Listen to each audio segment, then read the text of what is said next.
Hello guys, welcome back to my channel. ഇപ്പോൾ ലാബിലാണ്. അപ്പോൾ എന്നെ കാണുമ്പോൾ ഒരു ഉറക്കത്തിന് എണീറ്റ് ഒരു ഫീല് തോന്നിയേക്കാം. സ്വാഭാവികം, ഉറക്കത്തിന് എണീറ്റ് വരികയാണ്. ഇന്ന് രാവിലെ ഒരു 7 മണിയായപ്പോൾ ലാബ് തുറന്നിട്ടുണ്ട്. അപ്പോൾ നമുക്ക് പുലർച്ചയ്ക്ക് എണീക്കണമല്ലോ.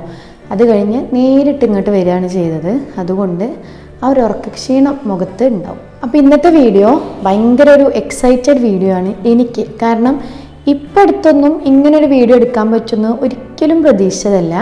ഞങ്ങൾ വീണ്ടും സൗദിയിലേക്ക് പോവുകയാണ്. ഞങ്ങൾ ഏകദേശം ഒരു 6 മാസം മുന്നെയാണ് നാട്ടിൽ വരുന്നത്. അന്ന് ഇവിടുത്തെ ഉപ്പ മരിച്ചിട്ട് അങ്ങനെ പെട്ടെന്ന് വന്നതാണ്. പക്ഷെ അന്ന് ഉപ്പയും ഉമ്മയും അങ്ങോട്ട് ഉംറ ചെയ്യാൻ വേണ്ടിയിട്ട് വരാൻ വേണ്ടി നിൽക്കുമായിരുന്നു. അതിലാണ് അങ്ങനെ ഉണ്ടായത്. അതുകൊണ്ട് പിന്നെ ഉമ്മ ഇദ്ദയിലായി. പിന്നെ ഉമ്മാക്ക് പോകാൻ ഇപ്പോഴാണ് ഓക്കെ ആയത്. ഇപ്പം ഞാനും ഉമ്മ മോനും കൂടിയാണ് പോകുന്നത്. പക്ഷേ ഇത് ഞാൻ ഒട്ടും പ്രതീക്ഷിച്ചതല്ല. കാരണം ഞാനൊന്നും അറിഞ്ഞിട്ട് പോലുമില്ല. ഇപ്പോൾ 2 ദിവസം കൊണ്ടാണ് ഹസ്ബൻഡ് ഉമ്മാക്ക് വിസ എടുത്തത്. ഞങ്ങൾക്ക് മൾട്ടി വിസയാണ്. അതുകൊണ്ട് 2 തവണ പോയി വരാമല്ലോ. അപ്പോൾ ഏകദേശം ഒരു ജൂൺ വരെ ഞങ്ങൾക്ക് ടൈമുണ്ട് ഞങ്ങളെ വിസയ്ക്ക്. അപ്പോൾ ഉമ്മാക്ക് ഇപ്പോൾ ഉംറ വിസ എടുത്തു. എന്നിട്ട് ഇപ്പോൾ ഞങ്ങൾ പോകുന്നത് മറ്റന്നാളാണ്. ഇപ്പോൾ ഈ വീഡിയോ ഞാൻ ഏകദേശം ഇടുന്നത് ഇന്ന് വൈകുന്നേരം തന്നെ ഇടണം വിചാരിക്കുന്നുണ്ട്. അതായത് 29-ാം തീയതി രാവിലെ 8:30 ഫ്ലൈറ്റിനാണ് ഞങ്ങൾ പോകുന്നത് കേട്ടോ. ആരെങ്കിലും ആ സമയത്ത് അവിടെ ഉണ്ടെങ്കിൽ ഒന്ന് ഇപ്പം തന്നെ കമൻറ്റ് ചെയ്ത് അവിടെ നിന്ന് കാണാമല്ലോ. അപ്പോൾ ഞങ്ങൾ വീട്ടിൽ നിന്ന് 4 മണിക്കൊക്കെ ഇൻഷാ അല്ലാഹ് ഇറങ്ങണം വിചാരിക്കുന്നുണ്ട്. ഉംറക്ക് പോകണമെന്നും വിചാരിക്കുന്നുണ്ട്. ആ ഒരു ആഗ്രഹം കൂടി കൊണ്ടാണ് പോകുന്നത്. ഞങ്ങൾ ഒരു തവണ അൽഹംദുലില്ലാഹ് പോയതാണ്, ചെയ്തതാണ്. അപ്പം വീണ്ടും ഒരവസരം ഞങ്ങൾക്കൊരു ക്ഷണം കിട്ടിയിട്ടുണ്ട്. അപ്പം അത് പൂർത്തിയായിട്ടേ നമുക്ക് പറയാൻ പറ്റുള്ളൂ. അപ്പം എന്തായാലും ഉംറയൊക്കെ ചെയ്ത് വരാനുള്ള ഭാഗ്യം ഞങ്ങൾക്കും നിങ്ങൾക്കും ഒക്കെ ഉണ്ടാവട്ടെ. ഇപ്പം എനിക്ക് എക്സൈറ്റഡ് ആണോ ടെൻഷനാണോ എന്താണ് ഫീൽ എന്നറിയില്ല. കാരണം ഒന്നും ഒരുങ്ങിയിട്ടില്ല. പെട്ടെന്ന് 2 ദിവസം കൊണ്ട് മറ്റന്നാൾ ഇവിടുന്ന് കയറുകയും വേണം. എന്തൊക്കെയാണ് കൊണ്ടുപോകേണ്ടത് ഒന്നും അറിയില്ല. ഭയങ്കര കൺഫ്യൂഷനിലാണ്. ഇന്ന് എന്തെങ്കിലുമൊക്കെ കുറച്ച് സാധനം മേടിക്കണം. ഞങ്ങൾക്ക് ഏകദേശം 90 കിലോ ഒക്കെ കൊണ്ടുപോകാം. അത്രയൊന്നും കൊണ്ടുപോകണില്ല. കാരണം ഞാനും ഉമ്മ ആയതുകൊണ്ട് കഴിഞ്ഞ പ്രാവശ്യം ഞാൻ പോയ സമയത്ത് ഹസ്ബൻഡിൻ്റെ ഒരു ഫ്രണ്ട് ഞങ്ങളെ കൂടെ ഉണ്ടായിരുന്നു. അതുകൊണ്ട് ലഗേജ് പിടിക്കാനും എല്ലാ കാര്യത്തിനും എനിക്ക് നല്ല സപ്പോർട്ട് ഉണ്ടായിരുന്നു. പക്ഷെ ഇപ്രാവശ്യം ഞങ്ങൾ രണ്ടാളായതുകൊണ്ട് അത്രയ്ക്ക് ലഗേജ് കൊണ്ടുപോകണില്ല. നോർമലി ആവശ്യമുള്ളത് മാത്രമേ എടുക്കുന്നുള്ളൂ. പിന്നെ അതിനുള്ള സമയമില്ല. ഇന്നും നാളെയും മാത്രമേ ഉള്ളൂ. അപ്പോൾ എന്തൊക്കെയാണ് കൊണ്ടുപോകേണ്ടത്, എന്താ എടുക്കേണ്ടത് ഒന്നും അറിയില്ല. ആകെ കൂടി ഒരു എക്സൈറ്റ്മെൻറ്റ്. ആരോടും ശരിക്കും പറഞ്ഞിട്ട് പോയില്ല. കാരണം എത്ര പെട്ടെന്നായതുകൊണ്ട് ആരോടും പറയാനും പറ്റിയിട്ടില്ല. അപ്പം വീഡിയോ കാണുന്നവരൊക്കെ അറിയാം ഞങ്ങൾ പോവുകയാണ് ഗൈസ്, പോയി വരാം. അപ്പം ഇന്ന് എനിക്ക് കുറച്ച് ഡ്രസ്സ് എടുക്കാനുണ്ട്, പിന്നെ കുറച്ച് ഷോള്, പിന്നെ ഞങ്ങൾക്ക് അവിടുന്ന് കുറച്ച് ഫുഡ്, ഇറച്ചി, ചിക്കൻ അങ്ങനെ കുറച്ച് സാധനങ്ങളൊക്കെ വാങ്ങാനുണ്ട്. അതൊക്കെ പിന്നെ ബ്രദർ വാങ്ങും. അല്ലാത്ത കുറച്ച് പർച്ചേസ് ഉണ്ട്. അപ്പോൾ അതൊക്കെ ഞാനൊന്ന് കാണിക്കാം. പിന്നെ ഞങ്ങൾ എന്തൊക്കെയാണ് കൊണ്ടുവന്നത്, അവിടെ ചെന്നിട്ട് ഞങ്ങൾ റൂമും കാര്യങ്ങളൊക്കെ വീഡിയോ ചെയ്യുന്നുണ്ട്. അപ്പോൾ എല്ലാവരും ചാനൽ ആദ്യമായിട്ട് കാണുന്നവരാണെങ്കിൽ ഒന്ന് സബ്സ്ക്രൈബ് ചെയ്ത് സപ്പോർട്ട് ചെയ്യാൻ മറക്കരുത്. അപ്പം ഞങ്ങൾ കൊണ്ടുവന്ന സാധനങ്ങളും ഒക്കെ അവിടെ ചെന്നിട്ട് നമുക്ക് തുറക്കാം. അപ്പോഴേ കാണാൻ പറ്റുള്ളൂ കേട്ടോ. ഇവിടുന്ന് ഞാൻ കാണിക്കുന്നില്ല. അപ്പം എന്താ പറയാൻ പോലും അറിയില്ല, അത്രയ്ക്ക് എക്സൈറ്റഡ് ആണ്. ഇനി എന്തായാലും ഞാൻ എന്തൊക്കെയാണ് വാങ്ങുന്നത്, എങ്ങനെയൊക്കെയാണ് എന്നൊക്കെയുള്ളൊരു ഇതൊക്കെ കാണിക്കാം. പിന്നെ വേറൊരു കാര്യം കൂടി പറയാനുണ്ട് കേട്ടോ. ഇപ്പം ഉമ്മാൻ്റെത് ഉംറ വിസ എടുത്ത് ഞങ്ങൾ വിസിറ്റിങ് പോലെ എൻ്റെ ഹസ്ബൻഡിൻ്റെ അടുത്ത് ഞങ്ങളിവിടെ മലപ്പുറമാണ് കേട്ടോ. അപ്പോൾ കാക്കു എന്നാണ് വിളിക്കുക. പിന്നെ ഇവിടെ അങ്ങനെ പറയാം. അത് ഹസ്ബൻഡ് പറയുമ്പോൾ ഒരു ബുദ്ധിമുട്ടാണ്. അപ്പോൾ കാക്കുവിൻ്റെ അടുത്താണ് പോകുന്നത്. അവിടെ പോയിട്ട് അവിടുന്നാണ് ഞങ്ങൾ ഉംറക്ക് പോകുന്നത് കേട്ടോ. അപ്പോൾ നോർമലി ഉംറക്ക് പോകാൻ താല്പര്യമുള്ള ആൾക്കാർ കൂടുതൽ അറിയുന്നത് ഇങ്ങനെ ഗ്രൂപ്പിൽ പോകുന്നതാണ്. അപ്പം ഗ്രൂപ്പിൽ പോകുന്നതാണോ ഇങ്ങനെ പോകുന്നതാണോ കൂടുതൽ നമുക്ക് ക്യാഷ് സേവ് ചെയ്യാൻ പറ്റുന്നതും പിന്നെ നമുക്ക് സൗകര്യമായിട്ട് ചെയ്യാൻ പറ്റുന്നത് എങ്ങനെയൊക്കെയാണെന്ന് ഞങ്ങൾ ഈ ഒരു ഉംറ കഴിഞ്ഞ് ഞങ്ങൾ തിരിച്ചു വരുമ്പോൾ കൂടി അതിൻ്റെ ഒരു എക്സ്പെൻസ് എങ്ങനെയാണ് വരുന്നത് എന്നും കൂടി നമുക്ക് പറയാം കേട്ടോ. അപ്പം ആർക്കെങ്കിലും അറിയാൻ താല്പര്യമുള്ളവർ ചാനൽ സബ്സ്ക്രൈബ് ചെയ്യാൻ മറക്കരുത്. അപ്പോൾ നമുക്ക് ബാക്കി കാര്യങ്ങളൊക്കെ കാണാം. അപ്പോൾ ഞാൻ ലാബിലാണ് കേട്ടോ. അപ്പോൾ ഏകദേശം സമയം ഒരു 9 മണിയായി. അപ്പോൾ ഒരു 10 മണിയാകുമ്പോൾ ഒരു സ്റ്റാഫ് വരും. ആ സ്റ്റാഫ് വന്നിട്ട് വേണം എനിക്ക് ഇവിടെ നിന്ന് ഇറങ്ങാൻ. ഫസ്റ്റ് ഞാൻ പോയിട്ടുണ്ടായിരുന്നത് കാക്കുനൊരു ഷർട്ട് എടുക്കാനാണ്. ഞങ്ങൾ പോയി ഇൻഷാ അല്ലാഹ് അവിടെ എത്തിയ പിറ്റേ ദിവസമോ അല്ലെങ്കിൽ അതിൻ്റെ പിറ്റേ ദിവസം അവിടെ പെരുന്നാളാണ്. അപ്പം അങ്ങനെ ഷർട്ട് കാര്യങ്ങളൊന്നും അധികം പർച്ചേസ് ചെയ്യുന്ന ഒരാളേ അല്ല എൻ്റെ ഹസ്ബൻഡ്. അപ്പോൾ എന്തായാലും എനിക്ക് ഉറപ്പാണ് എടുക്കൂല എന്നുള്ളത്. അപ്പം ഞങ്ങൾ എന്തായാലും ഇപ്പോൾ ഇവിടുന്ന് പോകുന്നതായതുകൊണ്ട് ഒരു ഷർട്ട് എടുക്കാമെന്ന് വിചാരിച്ചു. നോർമലി ഒരു ഷർട്ട് മാത്രമേ എടുത്തുള്ളൂ. പിന്നെ അവിടുന്ന് ഷർട്ടൊക്കെ എടുത്തു കഴിഞ്ഞ് നെക്സ്റ്റ് പോയത് ഞങ്ങളുടെ വിസയും കാര്യങ്ങളൊക്കെ വാങ്ങാനാണ്. ഉമ്മാൻ്റെ ഉംറ വിസയൊക്കെ അടിച്ചത് ഒക്കെ അൽറാസ് ടൂർസ് ആൻഡ് ട്രാവൽസിലാണ് കൊടുത്തിട്ടുണ്ടായിരുന്നത്. എടക്കര ദുബായ് മാളിൻ്റെ ഉള്ളിലുള്ള. അപ്പോൾ അവിടെ പോയി അതൊക്കെ വാങ്ങി സെറ്റാക്കി വെച്ചു.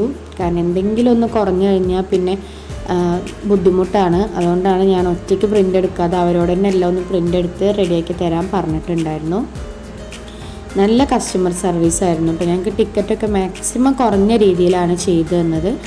ഈ ഒരു സമയത്ത് അത്യാവശ്യം റേറ്റുള്ള സമയമാണ്. എന്നാൽ 1-ാം തീയതി കഴിയുമ്പോൾ നല്ല റേറ്റ് ആവാണ് ടിക്കറ്റിന്. അപ്പം ഇപ്പോഴത്തെ ഒരു റേറ്റിൽ ഏറ്റവും കുറഞ്ഞ രീതിയിൽ തന്നെ ഞങ്ങൾക്ക് ചെയ്തു തന്നിട്ടുണ്ട്. അൽറാസ് ടൂർസ് ആൻഡ് ട്രാവൽസ് ആണ് കേട്ടോ. അപ്പം അവിടുന്ന് ഇതെല്ലാം വാങ്ങി പിന്നെ അവിടുന്ന് ഇറങ്ങി. ഇന്ന് ഒരുപാട് സ്ഥലത്ത് പോയിട്ടുണ്ട് കേട്ടോ. ഞാൻ വോയിസ് പിന്നെയാണ് കൊടുക്കുന്നത്, അതുകൊണ്ടാണ് പറഞ്ഞത്. രാവിലെ തുടങ്ങി രാത്രി വരെയും പോക്കായിരുന്നു. കാരണം ഇവിടെ കാക്കില്ലാത്തത് കൊണ്ടും കൂടുതൽ എല്ലാ കാര്യത്തിനും ഞാൻ തന്നെയാണ് പോവാറുള്ളത്. അപ്പോൾ അങ്ങനെ ഞാൻ അവിടുന്ന് ഇറങ്ങി നെക്സ്റ്റ് പോയത് ഒരു ടെക്സ്റ്റൈൽസിലാണ്. ചെറി എന്ന് പറയും, ഇടക്കരക്കാർക്കൊക്കെ അറിയുണ്ടാവും. ഇടക്കര കറങ്ങിയതാണ്. അപ്പോൾ അവിടെ പോയിട്ട് ഫസ്റ്റ് എനിക്ക് 2-3 കളർ ഷോൾ എടുത്തു. ഷോള് ഞാൻ ഓരോ ഡ്രസ്സിലേക്ക് മാത്രമേ എടുക്കാറുള്ളൂ, പ്രത്യേകം ഷോളുകൾ എടുക്കാറില്ലായിരുന്നു. ഷോൾ എടുത്ത് അവിടുന്ന് ഇറങ്ങി ഓരോ കടകളാണ് മാറി മാറി കയറുന്നത്. നോമ്പുമാണ്, പക്ഷെ നമുക്ക് ചെയ്യേണ്ട കാര്യങ്ങൾ ചെയ്യണമല്ലോ, അതുകൊണ്ടാണ്. പിന്നെ അവിടുന്ന് ഇറങ്ങിയിട്ട് ഞാൻ ചെരുപ്പ് വാങ്ങാൻ പോയി. ഇത് പുലത്ത് എന്ന് പറഞ്ഞിട്ട് നമ്മൾ എടക്കര ബസ് സ്റ്റാൻഡിൻ്റെ ഉള്ളിലുള്ള ഒരു ഷോപ്പാണ്. നല്ല അഫോർഡബിൾ റേറ്റിന് കിട്ടും കേട്ടോ ചെരുപ്പൊക്കെ. ഞാനിപ്പോൾ ഒരു 2-3 മാസം മുന്നെയാണ് ഒരു ചെരുപ്പ് എടുത്തത്. പക്ഷെ അതിങ്ങനെ ഒരു സൈഡ് ഇളകിപ്പോയോന്നൊരു ഡൗട്ട്. അപ്പോൾ ഞാൻ വിചാരിച്ചു ഒരു ചെരുപ്പും കൂടി എടുക്കാം എന്തായാലും. അത് കഴിഞ്ഞ് ഞാൻ കുറച്ച് സാധനങ്ങളും കൂടി പർച്ചേസ് ചെയ്യാനുണ്ടായിരുന്നു. അതെല്ലാം പർച്ചേസ് ചെയ്ത് അവിടെ നിന്ന് ഇറങ്ങി. അപ്പോൾ തന്നെ വീട്ടിൽ നിന്ന് ഉമ്മയും ഇളച്ചൻ, അതായത് ഹസ്ബൻഡ്, അനിയനും വൈഫും അവരെല്ലാവരും കൂടി ഇടയ്ക്കര വരുന്നുണ്ടെന്ന് പറഞ്ഞു. അനിയൻ്റെ മോളാണിത്. അപ്പോൾ മോളെ ഗോൾഡൊക്കെ കുറച്ച് മാറ്റാനൊക്കെ ഉണ്ടായിരുന്നു. അവൾ ഇങ്ങനെ 40-നൊക്കെയാണ് നമ്മളവിടെ ഗോൾഡ് കിട്ടുക. അപ്പോൾ അതൊക്കെ കെട്ടിയതൊക്കെ കുറച്ച് ചെറുതായതുകൊണ്ട് അതൊക്കെ ഒന്ന് മാറ്റി വേറെയൊക്കെ വാങ്ങി എടുത്തു. അതിനും അവരെന്നെ വിളിച്ചിരുന്നു. അപ്പം ഈയൊക്കെ എൻ്റെ പർച്ചേസിനിടയിൽ നേരെ അവിടെ ഗോൾഡിൻ്റെ ജ്വല്ലറിയിൽ പോയി. അത് കഴിഞ്ഞ് അവർ വീട്ടിൽ പോയി. പിന്നെ ഞാൻ ഉമ്മാനെയും കൊണ്ട് നെക്സ്റ്റ് ഉമ്മാക്ക് സലഫി അങ്ങനെ മുഫ്തി ഉണ്ടല്ലോ അത് വേണമെന്ന് പറഞ്ഞിട്ട് അതെടുക്കാൻ വീണ്ടും ടെക്സ്റ്റൈൽസിലേക്ക് തന്നെ വന്നു. പക്ഷെ 1-2 കടയിൽ കയറിയിട്ടൊരു സൈസ് കാര്യങ്ങളൊന്നും ഉമ്മാക്ക് കറക്റ്റായിട്ട് കിട്ടിയില്ല. പിന്നെ ഒരു ബ്ലാക്ക് എടുത്തിട്ടുണ്ടായിരുന്നു, പിന്നെ ഒരു 2 കളർ ഷോളുമാണ് എടുത്തത്. പിന്നെ അവിടുന്ന് ഞങ്ങൾ നെക്സ്റ്റ് പോയത് കുറച്ച് പലചരക്ക് സാധനങ്ങൾ വേണ്ടിയിരുന്നു. കാക്കു അങ്ങോട്ട് ഒന്നും കൊണ്ടുപോകണ്ടെന്നാണ് പറഞ്ഞത്. പക്ഷെ ഉമ്മാക്കൊരു സമാധാനമല്ല ഒന്നും കൊണ്ടുപോകാതെ പോകുന്നതിൽ. എന്തായാലും നമുക്ക് ഇത്രയും വെയിറ്റ് കൊണ്ടുപോകാമല്ലോ. അപ്പം കയ്യിൽ കൊള്ളുന്ന കഴിയുന്ന കുറച്ച് സാധനങ്ങൾ എടുക്കുക എന്ന് പറഞ്ഞിട്ട് ഉമ്മാക്ക് എന്തായാലും കുറച്ച് സാധനങ്ങൾ കൊണ്ടുപോകണം. അപ്പോൾ പിന്നെ ഉമ്മാൻ്റെ ആഗ്രഹമല്ലേ, അങ്ങനെ കുറച്ച് സാധനങ്ങളും വാങ്ങി. ഒന്ന് ബാങ്കിലും പോയി, ഞാൻ വീട്ടിലേക്ക് പോയി. ആകെ ടയേർഡായൊരു ദിവസമായിരുന്നു കേട്ടോ. എല്ലാം കൂടി ഒരു ദിവസം ആയതുകൊണ്ട് കുറേ പോക്ക് അങ്ങോട്ടും ഇങ്ങോട്ടൊക്കെ പോയി. ഇനി നമുക്ക് വീട്ടിൽ നിന്ന് കാണാം. ഇന്ന് നമുക്ക് പൂമോൾ താത്താൻ്റെ വീട്ടിൽ തുറവിയാണ്. തുറവി എന്ന് പറഞ്ഞാൽ അൺഎക്സ്പെക്റ്റഡ് ആണ് കേട്ടോ. ഞങ്ങളങ്ങോട്ട് ചെല്ലുകയാണ് ചെയ്തത്, പോണ പറയാനും കൂടി വേണ്ടിയിട്ട്. അപ്പോൾ ചെന്നതിൻ്റെ ഒരു കുറച്ച് മുന്നേ മാത്രമേ വിളിച്ച് പറഞ്ഞിട്ടുള്ളൂ. പിന്നെ അവിടുത്തെ വിശേഷങ്ങൾ കാണാം.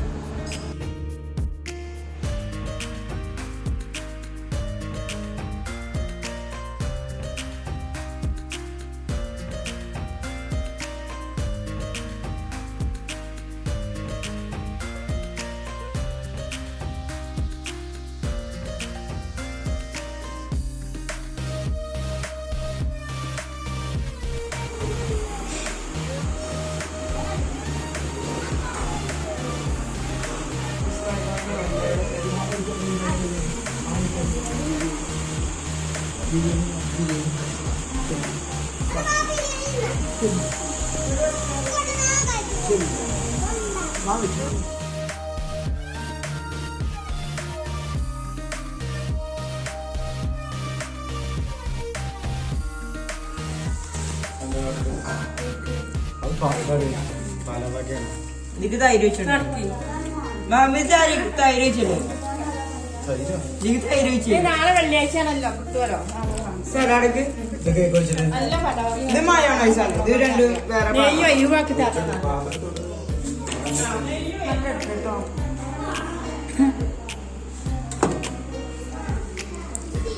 പൂളക്കൂട്ടാൻ.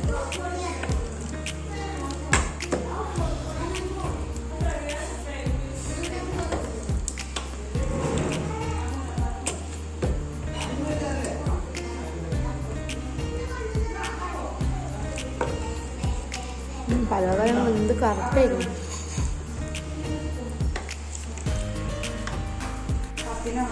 അങ്ങനെ ഞങ്ങൾ ഫുഡൊക്കെ കഴിച്ചു. നല്ല പൂളക്കൂട്ടാനും മറ്റേ പലവകയും ഉണ്ടായിരുന്നു. പക്ഷേ എനിക്കത്ര പൂളക്കൂട്ടാനൊന്നും ഇഷ്ടമല്ല. മന്തിയാണ് ഫേവറേറ്റ്. ഇപ്പം ഞാൻ മന്തിയാണ് കഴിച്ചത്. ഉമ്മയൊക്കെ കൂട്ടാനാണ് കഴിച്ചത് കേട്ടോ.